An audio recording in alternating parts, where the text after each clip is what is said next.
Konnichiwa minasan, o genki desu ka? J'espère que vous allez bien, et pour cet épisode, parlons de ce qui est bon et aimable. Mais avant d'en dire plus, intro.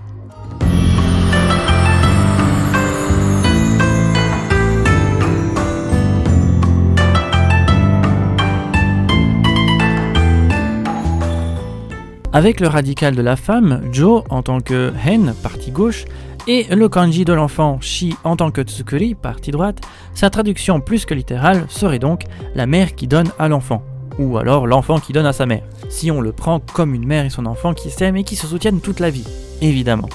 Le kanji aimer, donc ko en japonais et hao en chinois, signifie tout autant aimer qu'apprécier ou encore adorer.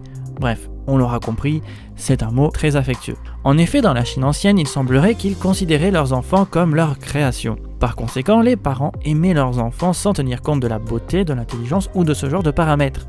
Non, les Chinois, eux, pensaient que leurs enfants étaient parfaits et avaient bon cœur, étaient intelligents et j'en passe, dès la seconde où ils naissaient. Une autre explication impliquerait qu'au sein de l'Empire du Milieu, les parents inculquaient à leurs enfants la notion de famille.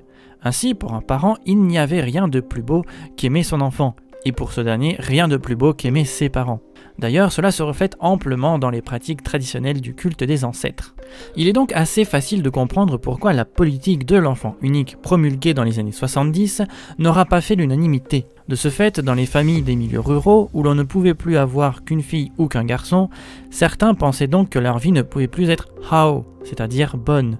Heureusement qu'en 2015, la loi de l'enfant unique fut abrogée pour avoir la possibilité d'en avoir deux. Bref, voilà, cet épisode est déjà terminé, j'espère qu'il vous aura plu et vous en aura appris plus. N'hésitez pas à commenter, partager, liker et à vous abonner si ce n'est déjà fait. Je vous dis à la prochaine et matane.